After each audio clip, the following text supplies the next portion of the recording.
Okay, y'all. Something that kind of just made me a little shook is because I was just finishing the other video I just made about the deaths that are made to look like they're accidents, but the people are basically doing sacrifices on a like lower scale, like that's more secretive. AKA probably some of the sacrifices allegedly that some celebrities take in. Now I ain't saying all celebrities do it, but like for instance how somebody sacrificed Kanye West's mom. But if Kanye West didn't have nothing to do with it himself, but or he might have had a feeling about it if he didn't do it himself. Cause I can't see him doing that. The Kanye I remember, I don't see him doing nothing like that. But maybe he knew something about it and that's why it kind of fucked up with his head. Cause he got some type of intuitive feeling, but he had ignored it. And then that happened. Maybe had he gone out there with his mom, that wouldn't have been able to happen, or something like that. Or there's something about that. But to me right now, that ain't none of my business unless it got revealed to me. But I don't know why I said that anyways randomly. But sorry about that, Mr. Kanye West. And speaking of Kanye West, the dude that told me he was from Lionsgate looked like Kanye West when he came out there that time in Portland. Back when I met this girl that was calling herself Nisole, but her name was spelled like Nicole. She was gang stalking me because that lady was pitiful. Then when I finally yelled at her and cursed her back out, how she was talking to me when I wasn't talking to her that way, she finally hung up the phone and left me alone and didn't call me back no more. And I could tell she was a gang stalker that was kind of mentally ill. They probably was using her just to fuck with me. But anyways, um, one thing I was talking about is the accidental deaths, and I was talking about Tazadaq motherfucking ass on one of those videos. Then randomly, as I was ending that video, the one I just finished, about the deaths that's made to look like they're accidents when they were actual sacrifices or something like that. Right as I was pressing stop for the stop recording, my baby dad called. Then he was talking some, oh my god, it feels so good to hear your voice this morning. And I'm like, wow, something must be going wrong with you if it sounds good to hear my voice this morning. Because the way that man used to talk to me and be disrespectful and rude to me for no reason, that's when I knew like I couldn't deal with and be with him, because he wasn't cordial enough to even work with him as a team. Like all of a sudden his mind would flip. Like it's like a switch went off and somebody clicked something and made him just go off all of a sudden on me, just to be because it didn't make sense. It would be random. So that's why I ain't with his ass. I was like, I'll be damned if I let my son go and deal with somebody like that. I'd rather find another man to be my son, mentor to raise him, or to mentor him to be more like a man when he gets of a certain age. But the things that he said, he was like, he sounded like he was in a good state of mind too. I was happy about that because he was at a behavioral health place, because he said he had to get his mind right. And I just was speaking to him a few days before he went in there and telling him that I'm not making fun of him. I'm honestly telling him sincerely that he needs to get some sort of help. And I'm glad it may have dawned on him that it's true. So he went and checked into a behavioral health place. I don't want to say what it is so he can have some privacy. I'm just hoping I moved over enough because the streetcar is trying to come by. I hope they have enough room. I think they do. Yeah, they're good. Excuse me. So, anyways, he finally checked in. He said he did need to get his mind right. So, he went and checked in. But he was telling me out the blue how I was wondering why was he being so positive to me again, because he did and said some similar things before, but this time he sounded a bit more sincere than the last time when he was saying like he wished he saw that he left a good thing behind, and he was telling me all these character traits about me, about how he saw that I was such a good woman. And I told him I just not too long ago finished my kickboxing class, and he was like, great. So he got a baby mama. He said that's good. He have a baby mama and a bodyguard all in one. I'm like, please, you better be the bodyguard. Stop trying to make the woman be the bodyguard. I thought my son was laughing in his sleep. But yeah, um, something that kind of shook me though, when, because the timing of his call too, when he just got off, when I just finished turning the video off from the last one about the deaths being made to look like they're accidents, excuse me, when they're just sacrifices. Not just, but you know what I mean. I didn't mean to make it seem like it's small. It's a big deal because it could be anyone at any time and they just don't know it. You can call me crazy and then go off and be the next sacrifice if you're not careful and don't heed some of the warnings that are trying to be given to you. Like, people trying to give warnings about certain stuff, but you won't hear it because it sounds too far fetched or superficial. That's the word I was looking for that day when I said it starts with an S. But anyways, if I find that video, I'll type that in the description. That was the S word that I was looking for, superficial.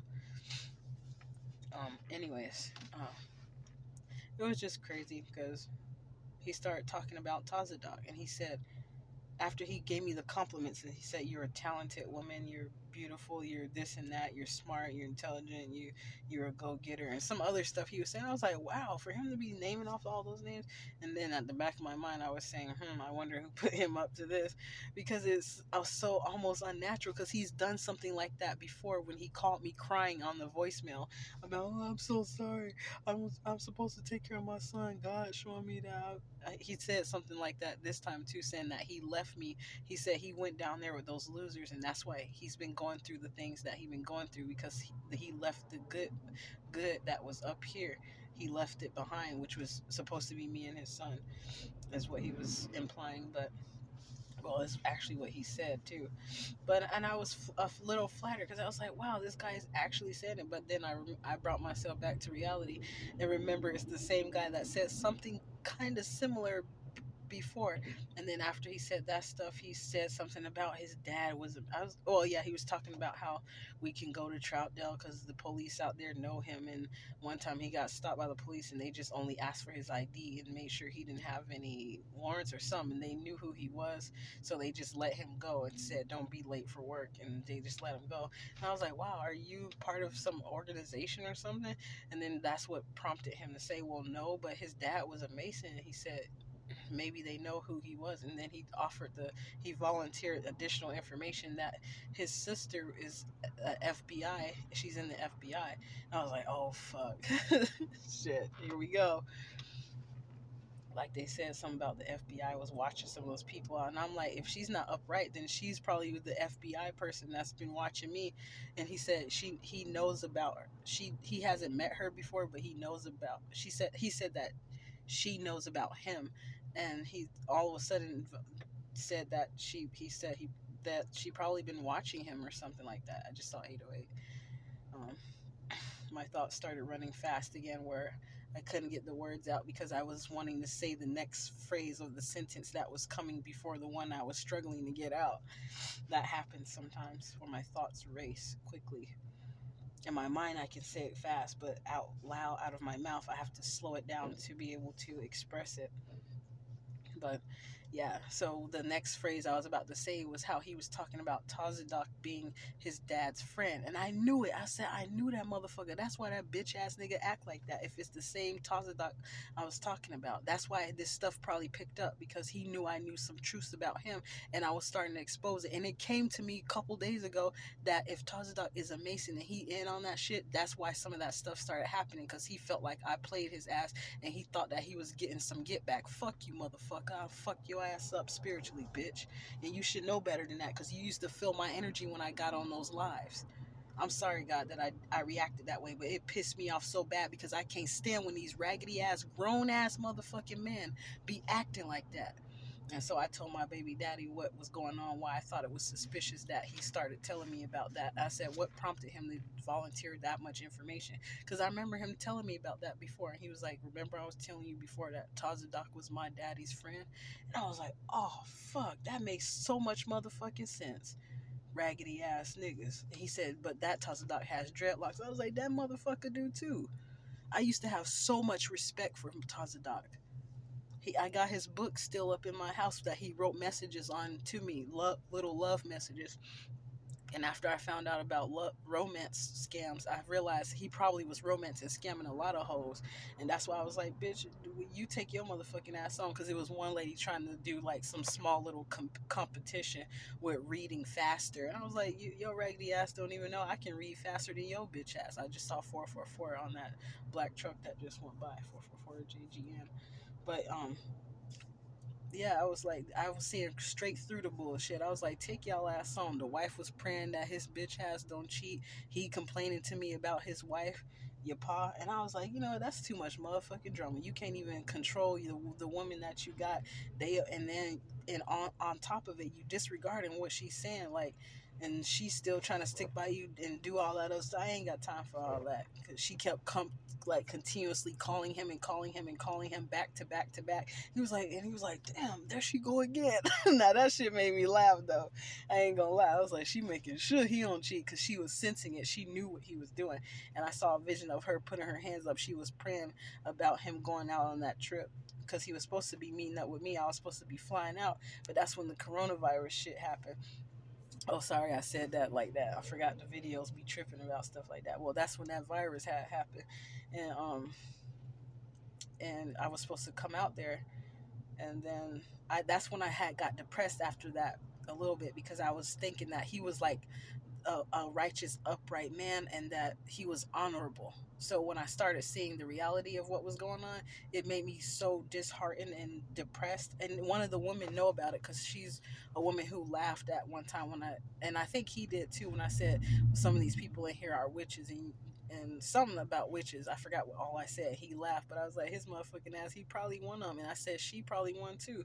But they both knew I was about to expose and put the video out about what happened. But I took it down because as soon as I put it up, a bunch of people had went to see. I had said, damn.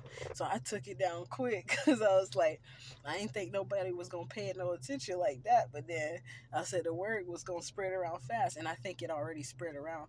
So that's why they had people watching me and shit. So fuck y'all motherfucking ass, you raggedy ass bitches. I can't stand y'all motherfucking ass. I'm over here minding my business, but y'all getting y'all motherfucking feelings over some petty ass shit. And that's what you do with your time and your money. Broke ass motherfuckers. Y'all bitch asses is gonna be broke spiritually and physically. Fuck y'all niggas. That's why God probably prompted my baby dad because I said, what made you decide to call me? And because it was the timing. I was like, what made you decide to call me all of a sudden and tell me all that? And then he gonna talk about something he don't know. And I said it was something spiritual behind that or something. Oh, this is one of those game stalking men because he walked with one hand in his pocket and his energy feels dead and dull. It feels like a corruption, chaotic type spirit, and that's how I can best describe it. When some of them walk by and they try to intentionally not look at you to pretend like they not doing nothing, but it's like an indirect harassment that they do. That's the best way I can describe it, and it pissed me off because it's a bunch of niggas that's doing it, and I'm like, damn, y'all some raggedy ass low down motherfuckers. But yeah, I had became this way because of my experiences with trashy ass bitch ass niggas like the ones that I talk about on the videos. So I apologize if I come off as too rough sometimes or very highly disrespectful or ratchet and ghetto to a lot of y'all motherfuckers, but it's people out here that got plenty of motherfuckers out here in the public eye respecting their ass and they helping them. But when it comes to certain women, they want to tear that bitch down behind closed doors and still go out there and talk about how much praise they get. And they even throw it in your face, talk about some, I didn't help plenty of people. And they say that because it's manipulation. What you did, motherfucker, is you manipulated a lot of bitch ass motherfuckers and they so easily deceived. That's why you chose certain ones because you know they bitch ass wouldn't be gonna be able to be clearly able to see you for who you really were, like I was and some other people were. That's why some people fell back from that motherfucking religion because of bitch ass motherfuckers like Tazadaq and them other niggas. And I feel bad saying that at the same time because I even had I had him and on a pedestal in my mind too. Then when I saw the reality of this shit being revealed spiritually, I was like, oh hell motherfucking no. Y'all can, I'm glad I had dodged a motherfucking bullet by not being able to go down there. God will make stuff happen in mysterious ways. So I'm glad glad that I ain't take my ass on down there to read at that seminar because he talking about something. I'm gonna be in the room with him, and I was like, because I had told him, what about my room? I need to get me a room to stay when once I get there. He said, "Oh no, you gonna stay in the room with me?" I'm like, I wasn't his wife yet, so how was I gonna be staying in the room with him? And then I'm seeing his wife, his real wife, hold her hands up, praying up in that room. She was getting it, baby. I was like, she trying to hold on to that nigga too.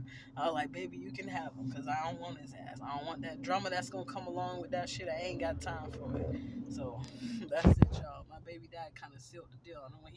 And then on top of it, he trying to tell me I could just come and meet him at the train station when he get out the behavioral health place and come up here. And he feel like he up here with me already. That type of manipulation don't work with me, baby. Okay. I'm way past that. You can't just say something out your mouth and just make it like it's just gonna happen, like, and trying to do it peacefully. Don't try to ease your way back up here now, honey, because you done did too much shit. You need to go through what you got. You still need to finish going through your shit, just like I went through my shit. The same shit you done talked about me and said how I couldn't do this and do that when I was being set up the whole motherfucking time, and I had spiritual gifts that your ass made fun of. You gonna sit your ass there and you gonna go through that shit just like I went through it. You gonna get through it too. Don't worry about it. It's gonna be hard. It's gonna be challenging, but don't worry. I'm praying for your ass at the same time, that God give you the strength that you need. And I already prayed that He let y'all niggas turn from your wicked ways to, I mean, not turn from your wicked ways. I meant to say, see the error of your ways so that you can turn from the wicked ways of doing the evil ass shit y'all out here doing. That's why I don't care about these people that be talking, oh, she ghetto, she's saying curse words and stuff. Because back then when I wasn't doing all that, these motherfuckers was trying to tear me down, and it was a bunch of people all over. They could not see what was going on. They couldn't see the games that they was even being used as pawns in to play a game against me and other people. You couldn't even see that shit.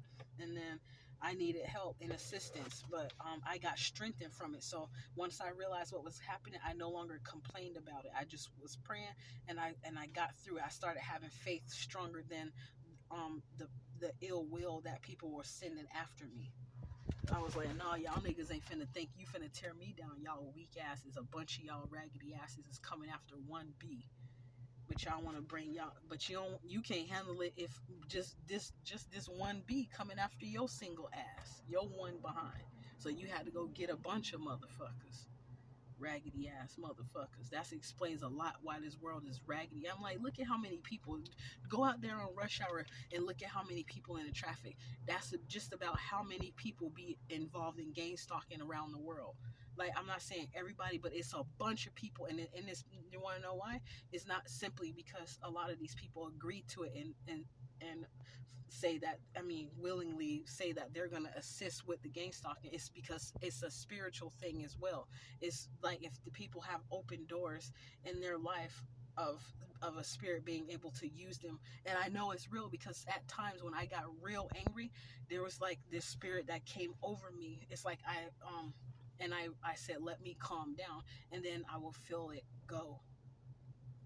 Just like it says, resist the devil and he will flee. Because I was like, if I follow, that's why I be questioning some of these people who act like they can't control themselves when it comes to killing people. Because I didn't had that situation happen at least 3 times where it's a spirit, it's like an energy came over me where I could have took a motherfucker out, but I fought it and I said I ain't gonna do it. Because I thought more ahead beyond whatever that energetic feeling was that was trying to overpower and overtake me. And I was like, if I'm capable of doing that, why these motherfucking police officers is out here acting like they don't know the difference between their gun and their taser and going and shooting up a young man without no regard and then just acting like she the victim. That's what coward bitch ass motherfuckers do.